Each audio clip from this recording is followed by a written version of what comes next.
So welcome everyone after this short break. Now we are starting with our second panel of today, and we have Svenia Busson who will moderate it with us. Félix López, director of SecLab EdTech Accelerator from Spain. Märt, who we know already that is Estonian, and he's a founder of Nordic EdTech Forum. And Carlo Minciacchi. Please, Carlo, tell me at least close to how it's supposed to sound. That's quite close. It's a Minciacchi. It's a complex name. It's Italian. Yeah, it wasn't close at all. Okay. Who is the founder and director of Leapian startup in the UK. So, Svenia, Zoom is yours. Please take good care of our panelists. Great, thank you, Milena. So we're going to discuss about, EdTech ecosystems and how they can support and should support startups. So my name is Svenia, and I'm the founder of different initiatives. I travel the world with the EdTech Tours, a think tank that I created some years ago that brought me to discover lots of different EdTech ecosystems across the globe. Some more, more advanced than others. And I'm also the founder of EdTech France. It's an industry association in France representing startups in France. We have more than 300 members right now, so it's fastly growing. And with Félix and Märt, I'm also the founder of the European EdTech Alliance, which is an alliance of different types of industry associations, like EdTech France, like N8 for the Nordics, Eduvation in Germany, lots of different types of industry associations that we bring together and we discuss, and we basically try to work on different topics, may that be public policy, and see how we can influence European public policy in terms of interoperability, for example, and yeah, so we're at the very beginning of this. Our website is launching in a few weeks' time, beginning of January, so you will know more about us, but yeah, we have lots of plans, and you really want to work together with the EETN too, to basically join forces and make sure that EdTech is represented and our startups can grow in Europe. So yes, I'm really happy to have my panelists on this panel to just discuss how different types of institutions can help startups grow, can support the growth of EdTech. So maybe maybe we could start with Félix in Spain. Can you just tell us a bit more about what you're doing at SecLab? How an accelerator can influence how EdTech is growing in a specific country, and also tell us more about your observatory that you launched a few weeks ago. Thank you, Svenia, and thank you also for the IE, for Milena, for the invite. About our ecosystem, we started 5 years ago. So SecLab, it's on birthday. So 5 years ago, we launched the first EdTech accelerator in Spain. Because we observed that some accelerators, they don't have focus on EdTech, on education, because it's a complex market. We have Wayra from Telefónica, it's a giant. Also, we have Lanzadera in Valencia, so top accelerators.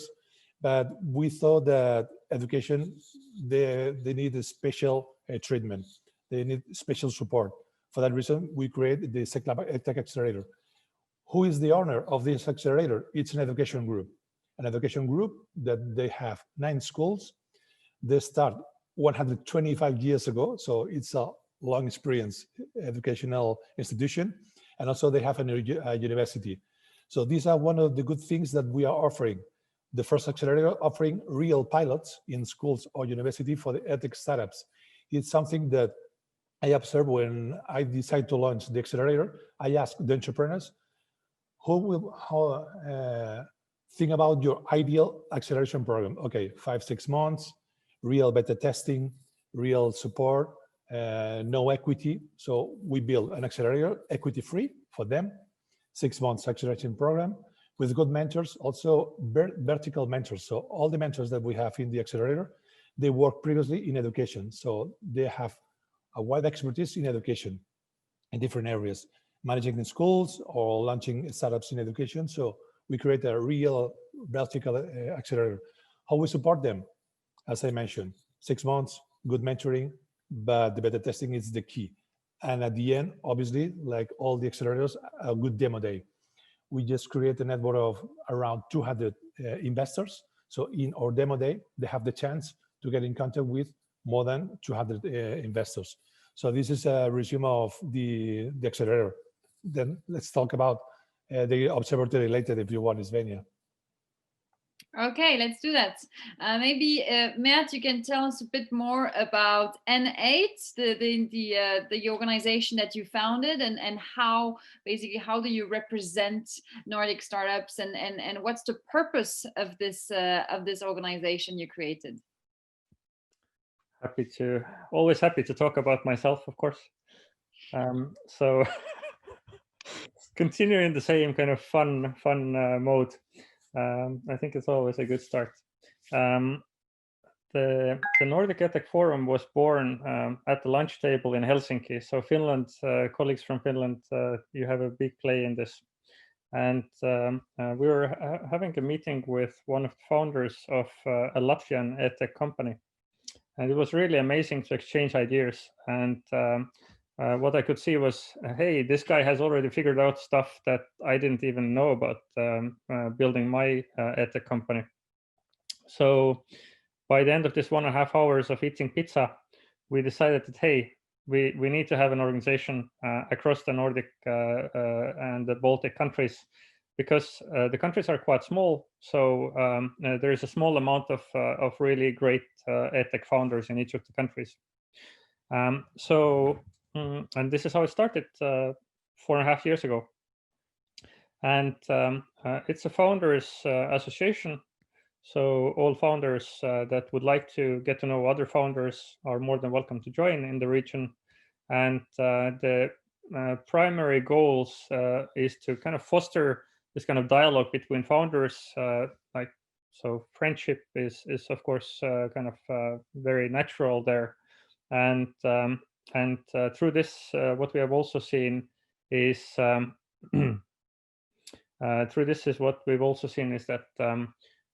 we have some real collaboration also starting. So because if you know the people and you know that they're actually doing great stuff, you are more inclined towards doing something together, which is very logical. And what has happened besides that is that I mean, education development is my personal passion, and the reason for this is that 17 years ago, when I was still a student, I needed to make a decision what I want to do with my life. And long story short, I felt that the society could be a lot nicer for everybody. And the easiest way to improve the quality of everybody's life is to improve the quality of education or preparation of the people for the life in 21st century. And yeah, I always had these ideas in my neck, like how we can improve the quality of education and the work of the teachers and the learners. So yeah, the dream is to enable access to high quality education to everybody globally. And how many startups do you represent nowadays? The Nordic EdTech Forum is counting 180 members at the moment. Wow. So how many countries in total? There are 8 countries in the Northern Europe here, yeah, so all the Scandinavia, Finland, Iceland, and Estonia, Latvia, Lithuania. Mm-hmm. And so in total, actually, all these 8 countries have only 33 million people. So Spain, you are kind of still bigger than all of this landmass together, but the landmass is large, it's like humongous. I mean, Finland alone is 1,500 kilometers long country. So it's a massive landmass, but very few inhabitants. Indeed. Indeed. Thank you, Märt, for this introduction. So yeah, it's interesting because Félix told us about, you know, an acceleration program really supporting startups with a 6 months long program with mentoring, etc. Then we have N8, which is more like a founders forum where founders can meet and exchange ideas and work together. And it's a bit of the same. I mean, at EdTech France, it's really like bringing together all these founders, organizing events, webinars, so that they can meet and exchange, you know, some good practices and help each other out, and sometimes work together. So we actually create collaborations between them, and I think that that's important. And now I would love to ask, you know, an EdTech startup. I would love to ask Carlo, a founder of an EdTech startup, what he thinks about that. And in your opinion, Carlo, what would you need as an EdTech startup to basically grow, to internationalize, to go beyond the borders of your current market? What are the needs that you have as a founder? Thank you. So just as a quick introduction, I trained as an engineer at university, and I then moved into the education space, and in particular into higher ed tech space, because of my frustrations with my experience with doing research. So I faced a lot of challenges with knowledge management, organization, and collaboration, which is why then I moved into the EdTech space to develop software that allows teams or individuals to really efficiently gather knowledge and organize that knowledge. And I wouldn't have been able to do that switch if it weren't for a lot of the great programs that we have in the UK for supporting founders or supporting people moving into the entrepreneurship space. So from an engineer, I moved into the business side of things, going through a program called the NEF, a New Entrepreneurs Foundation program, which trained me personally as a founder on all things business, accounting, finance, how to pitch to investors, and all of those things that are not product-based, but support the development of a product. And then beyond that, once we got to a prototype phase, we joined the Educate program, which really helped us refine our value proposition, really helped us get in front of beta testers, which is, I now realize, one of the most important things in order of overcoming the first barriers of getting a product out to market. And so with the Educate program, we really refined our value proposition, and we're now getting to the point where we're just on the cusp of coming into product market fit. And there's many other organizations that are UK specific that can really help, that have helped startups. So I joined, we won a grant from the Innovate UK, which is a government funded body that supports innovation in the UK. So you, as a company, a small and medium enterprise, you can apply for about 70% funding on innovative projects. And that's been great. I don't know how many other European countries have similar programs, but the UK one is really quick and easy, relatively easy to apply to. And so it's very accessible. And now that we have a product where actually most of our customers are in Europe rather than the UK. And so we're facing the challenge of how do we access other markets? How do we understand the differences between countries where most of our users are in the higher education, so students all the way to academics. And we also have quite a lot of professionals. And so I'm currently working with universities in Italy and Germany, and there's a lot of differences across these countries where some programs like Educate could really help bring founders in front of the local ecosystem and help us understand what's going on in different countries and the best way to approach the business there. So I think that's a quick introduction from my side. Thank you, Carlo. Can you tell us more about your startup? I have a question from Carlo here, and tell us more about the name of your startup and what you concretely do. Yes, so the name of the startup is Leapian, and our main product is called Zen Reader. It's a desktop application that you can download, and it's been designed with the aim of bringing collaboration and knowledge management together, in particular for really fast research tasks. So if you have to synthesize a lot of information from many documents, then you'd use our software to put all of that information in and then read, analyze, and scan through it, building a body of knowledge that is immediately usable for a report or for learning purposes. So a lot of our users use this for literature reviews, research reports, or even for personal learning and organizing their learning, their knowledge. And what we do quite what we focused our efforts on is also bringing productivity best practices. So as a software engineer, we use a lot of agile and a lot of techniques to be really productive. And so we're bringing those same techniques to knowledge management and knowledge organization as well. Thank you. Yeah. That sounds really exciting.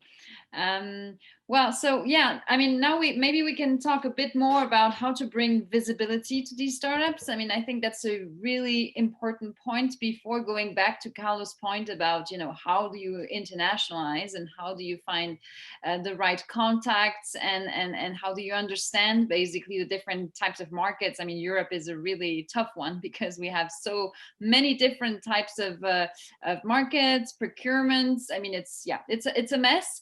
And yeah, but maybe we can start with visibility with, you know, the observatory. Félix, maybe you can tell us a bit more about that, and then we can come back to internationalization.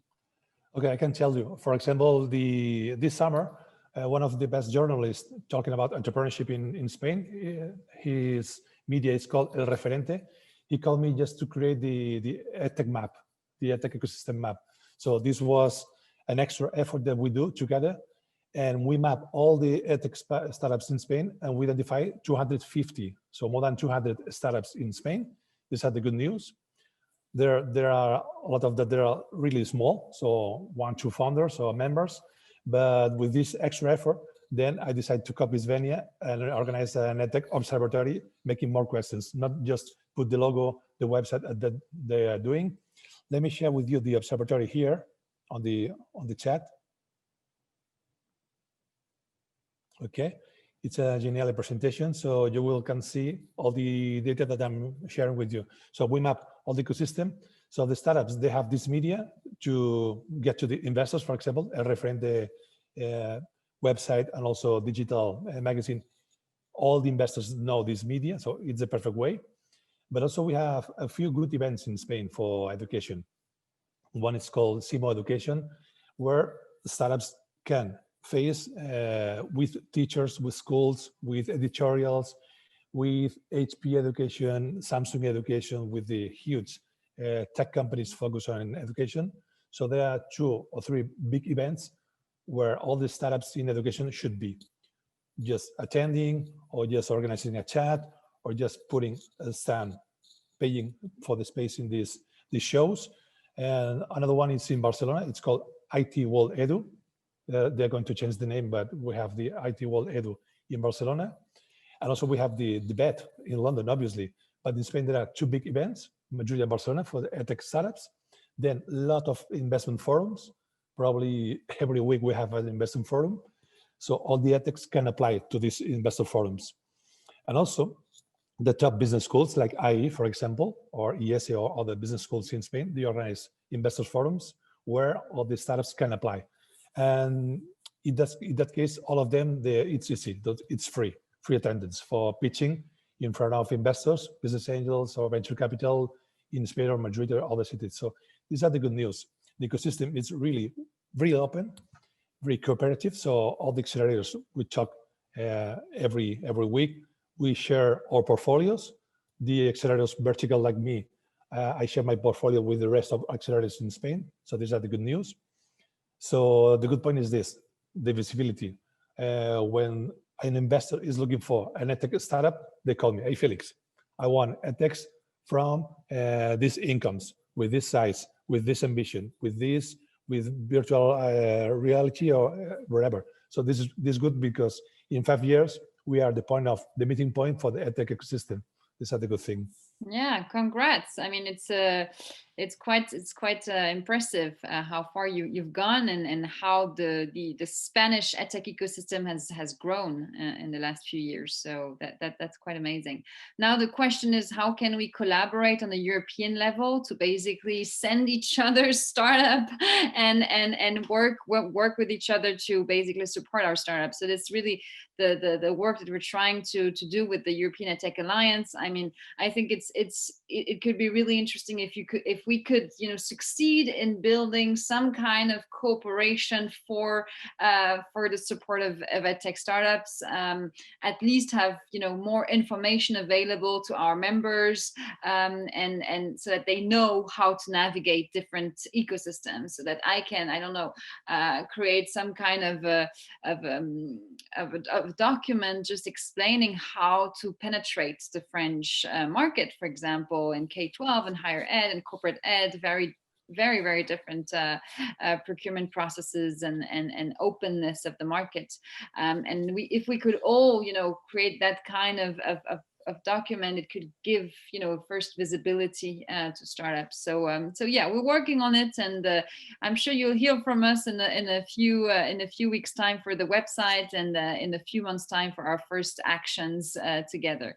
So yeah, maybe we can go back to Märt, if you have something to add about this, about your vision of how we could support startup on the European level, and what's necessary in your opinion, because you have the startup hat as a startup founder yourself, and the ecosystem hat of being the founder of an ecosystem organization like N8.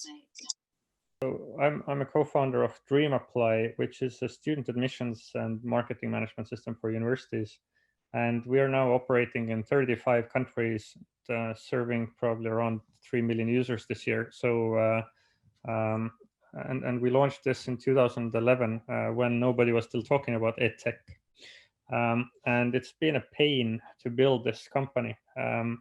And my wider dream always has been to improve the quality of education for everybody. So, and I've looked for various models, like how we innovate education in general in Europe and in the wider world. And the startup model actually became really visible for me about 4 or 5 years ago. That this is a really potent model, that if we empower people that have ideas how to make something better about education, then we'll see gradually an increase of quality of the learning experience and the quality of tools that teachers and lecturers are able to use, and also professional trainers, of course, as well. On the European level, we have a ton of headaches for this kind of people today, starting with the fact that we have 27, unfortunately, UK left. We have now 27 different markets and different ways of doing things. And you need to get to know each of the country's ways of doing things to go into this country. Otherwise, you will fail. I think that's one of the reasons why we see so few US companies in Europe, actually, that they are not used to this. It's very hard to cross country borders. So to improve this situation, I think the European EdTech Alliance and the European EdTech network alike can do a tremendous kind of favor to this fragmentation, to try to overcome the fragmentation of the European continent in education development. But we have also worked very closely together with the United Nations Technology Innovations Lab, which is actually based in Finland, and their education leader. We've written together a vision document for ecosystem development of EdTech, and we actually brought out 12 different barriers that we can see that most startups are struggling with, and we propose to remove these barriers. And we're actively looking for partner organizations and opportunities to tackle these barriers that are out there. All of them are actually really easy to understand if you start to go into details. I mean, for teachers, I will just bring a few examples if we still have time. So if you're a teacher at the moment and you're looking for a specific tool, and for example, I need to teach hyperactive children multiplication table, then if I will just Google it, I will go insane with the information that I'm getting. I will get hundreds of different kind of links, and I have no idea like what I should go for. And even if I get recommendations regarding kind of startup solutions or EdTech solutions, then it's a lot of work to understand if the tools are actually operational, if they actually provide the learning outcomes in an efficient way that I as a teacher need to achieve. So that's one example of a barrier. It's I mean, we need a specialist Google for educators or learners to find the right tools for our work. Another barrier that we can see is the lack of an educational single sign-on solution. So if you're a teacher at the moment and you need, I don't know, 30 different tools to run your classes, then you need in many cases, you need to have an account in the tools. You need to make the account separately. You need to get all your kids to do the account separately. If you are a secondary school teacher, this means 250 kids you need to get into the same schools with their own accounts, which is insane. Again, so technologically, this problem has been solved, I don't know, more than 20 years ago, but we still haven't been able to come to an agreement regarding, hey, let's implement this on a continent level. Let's have a single sign-on gateway that all countries can benefit from. So the gateway benefit is that the country can continue using the existing single sign-on solutions that are available in the country at the moment, if they like them. And at the same time, if we have this on the European level, the startups will have only one single sign-on solution that they will have to integrate towards. Today, you have, I don't know, hundreds of different single sign-on solutions. A startup will never be able to make the investment to integrate with all of them one by one. And it's a really big headache problem. Another, I will bring one more. Another big issue that I see on the European level is legislation issue. So if you are a startup and you want to make everything correctly, as everybody want to actually follow the rules in the European continent, then unfortunately, it is almost impossible to do this. So in detailed level, we have more than 27 different legislation environments because in Germany and Switzerland, we have kind of federal level legislations as well that we have to look at sometimes. Even on the European level, the GDPR, although it kind of seems to make things better, it actually seems to make things worse. Because there is so many unclarities still, and I've discussed this. So last year in December, actually, we had the OECD conference here in Tallinn, where the Ministry of Education in Estonia actually put this on the table that, hey, we will take this responsibility and we will figure this out and make proposals on the European level of how to use the GDPR in education. So it would be, the rules would be clear for everybody. Like what are the startups, what the startups need to do, what the legislators need to do, what let's say schools need to do, and what, so everybody would feel safe because we know the rules of the game. But unfortunately, it came out to be a much bigger challenge than they anticipated. And so far, we don't have this yet. And I think maybe in collaboration with European EdTech Alliance and European EdTech Network, we could draw attention to this problem, because if today the reality is that the Ministry of Education, and I don't want to point fingers at anybody because I think everybody's trying their best, really. But if the Ministry of Education people are saying that, hey, I'm too afraid to give access to data to the startups because I don't know exactly if I'm doing things correctly, then I would say that we have massively failed in the ecosystem. If the teachers are saying that, hey, sorry, I'm afraid to use your startup solution because I'm afraid that I'm doing something wrong, then we have failed in the ecosystem development. And this is the reality today, unfortunately, in Europe. Yeah. Thank you, Märt. Carlo, do you agree? I mean, what are the biggest hurdles in your perspective? I do agree with quite a lot of those barriers. We've faced quite a few of them ourselves. And I just wanted to make a note on the single sign-on, which is definitely something that, even from a technical point of view, first of all, it takes hours and days to build a sign-up process from a product point of view. So we recently just joined a program called Setup, which is like a Spotify for digital applications on macOS. And seeing something like that for, say, EdTech products would be amazing. So what we've done is we just integrate with Setup. They take care of onboarding, signing up people. And then as a user, you can browse every single tool that they have available. And it's like an app store, you just download it and you pay a monthly fee. So something like that could really lower barriers, because we do get asked a lot from different users. Okay, how do I get an account? Can I get an account with my university sign on? And all of that is definitely an issue.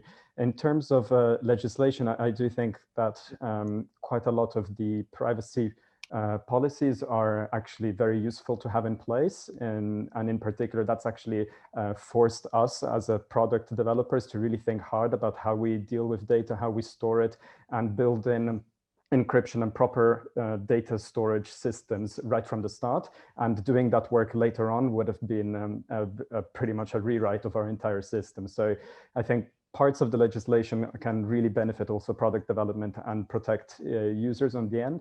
And in terms of support for startups, I believe that having, again, access to information or partners that can help a startup learn how to penetrate a new country's market could be really beneficial. And I have yet to find really good access to tools and resources like that. So we're kind of reinventing the wheel here in Italy and in Germany as well, with how to approach the business model part and user adoption.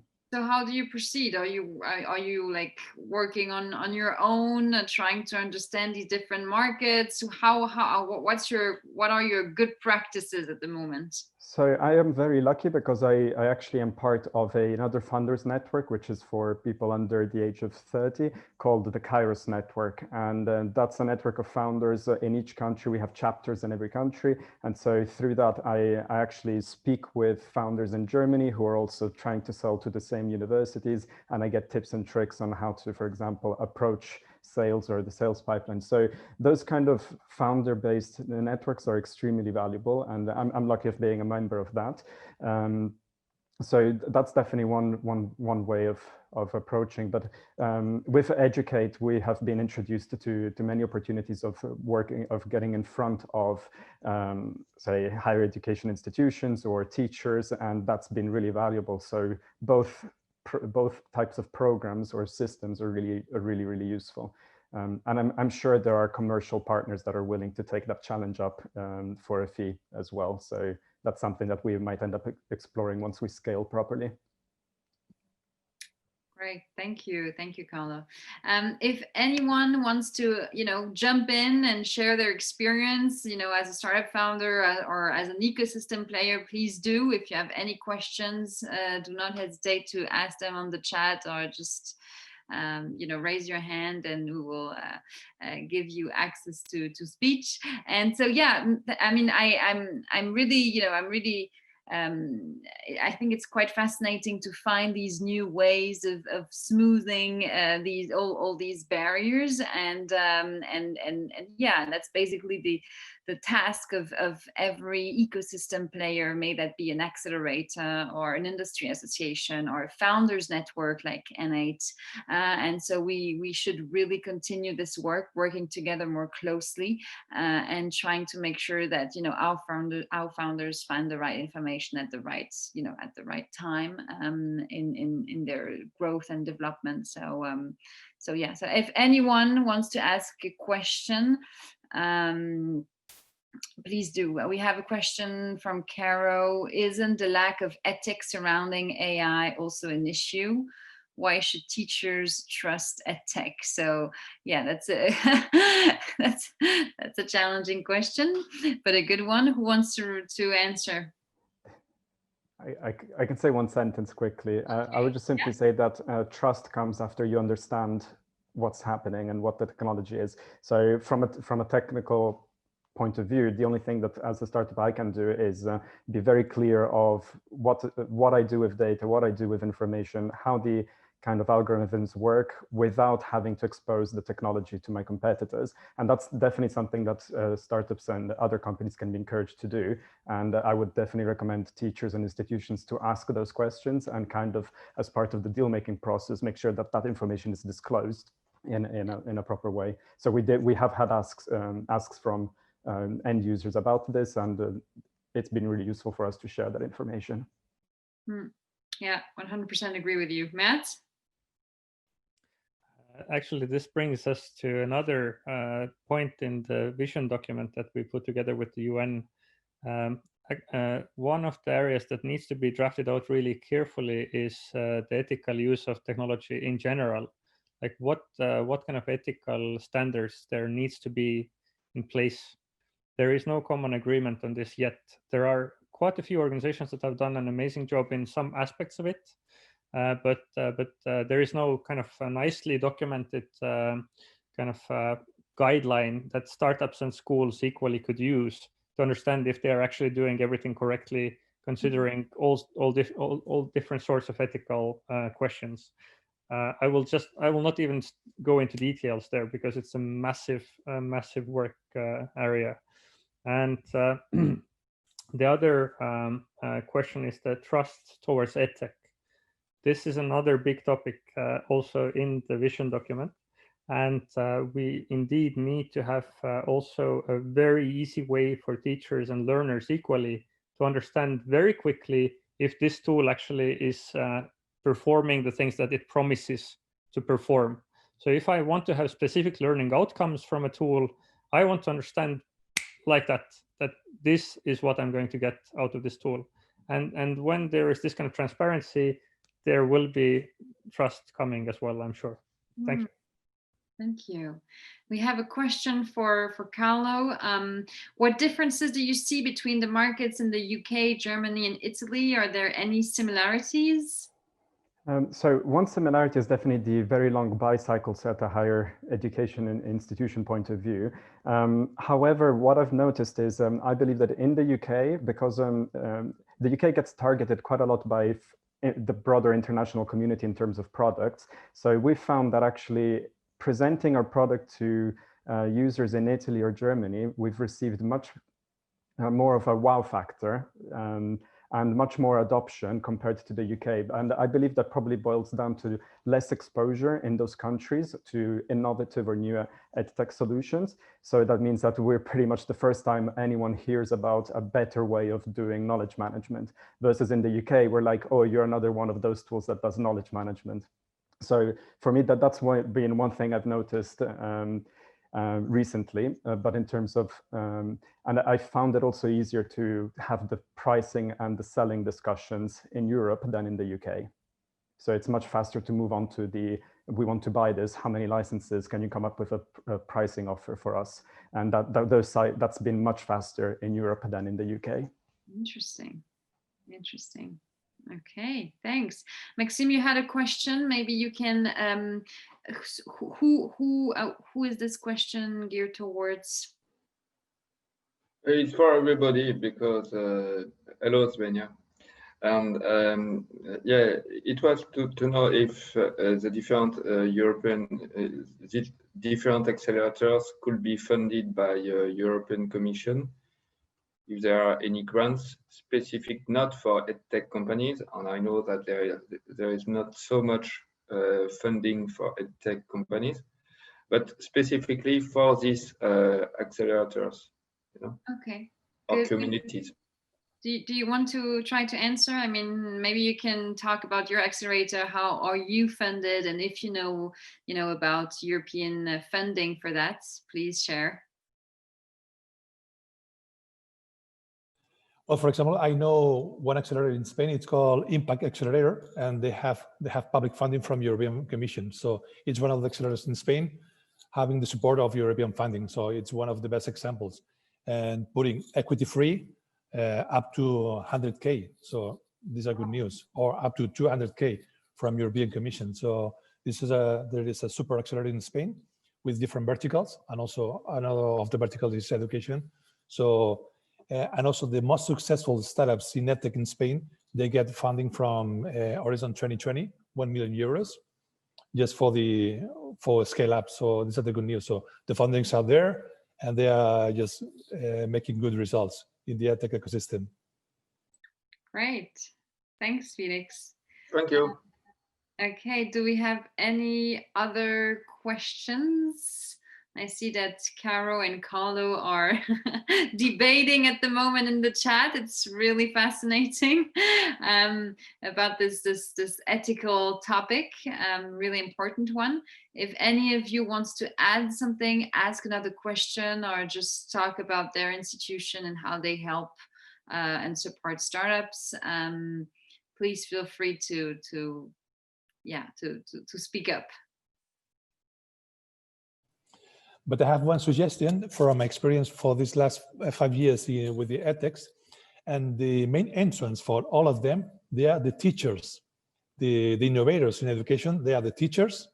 They are the first users. They are the first beta testers using the first EdTechs. They bring it to the classroom. They try it. Once they are convinced, they knock on the door of the principal and say, "Hey, I want 100 licenses or 1,000 licenses of Smile Learn or Geniali, etc." So I think that the good entrants are the teachers, these innovators that they are fighting, and they know the real problem, and they scout the best EdTechs that solve the problems that they have in the classroom, for example. So I think the good entrance is they are the teachers from my experience. Sure, Felix, but it's also dependent on the market. I mean, in France, for example, you can go to teachers, but they will have no budget at all, and they will have no decision power over the tools that they use. And so it's really dependent on the market. Maybe in Spain, teachers can have this power of going and seeing the principal and saying, "Can we have budget for this?" In France, it's just impossible. So in the ideal world, it would be amazing if the teacher could be the go-to person for that, and if teachers could decide. But unfortunately, it's not always the case. Yeah, I can just say something about that, maybe. Yeah. My face for a change. Yeah, I teach in France. So this for me is one thing that I was very interested to find out about you. In fact, I didn't even know there was an EdTech center in France. So that was another good thing from this conference. But yeah, for me, like if I even mention AI, people are already running away from me. And then if I talk about using EdTech, I mean, it's just like I'm from another planet. So this fear is, I mean, it's deep-seated fear. And even though I understand that as a company, you're making a relationship with the institution who's then making the decision and buying something, actually getting the teachers to then use that, or even the students. I would say with the students, it depends on what subject they're studying. If they're into engineering and things like that, then I haven't found too many problems. But other ones who do humanities or whatever, it's like fear. There's so much fear, and then there's nowhere to get information. A lot of the information's in English as well. So again, I think there's maybe a language barrier problem for like just, on the floor teachers learning about this stuff. And then as you're all saying, like, where do we go to find someone we can trust? And I would say that's just such a huge issue. And until that's really dealt with, I think it's going to keep being a barrier.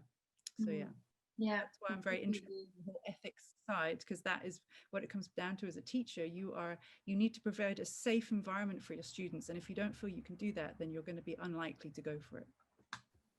As I am a little bit older than Svenia, I can witness that before EdTech, the problem was with innovation in France, because the public part of education is important in France, and the problem was the same with innovation without technology. So that's a cultural issue, and the big place of the minister in the education ecosystem in France. And I think it's a little bit the same thing in other countries, but not so much. Yeah, this fear of change is really present. And I think, in most countries, most organizations, the bigger they are, the harder it is to change them, to transform them. And it's the same with our ministries of education. I think, you know, the stronger they are, the harder it is to basically change mentalities and mindsets. So yeah. Well, thank you everyone for participating, asking questions, launching debates on the chat. I know that the timing is tight and we're a bit behind schedule, so I prefer to end it here, except if, you know, there are other questions we can answer to. But yeah, thanks everyone. Thanks Milena for the invitation and organizing this this session. Thanks. Thank you very much. Thank you so much. Thank you, Märt. Thank you, Carlo and Félix, for your insights and for sharing your views from very different parts of Europe.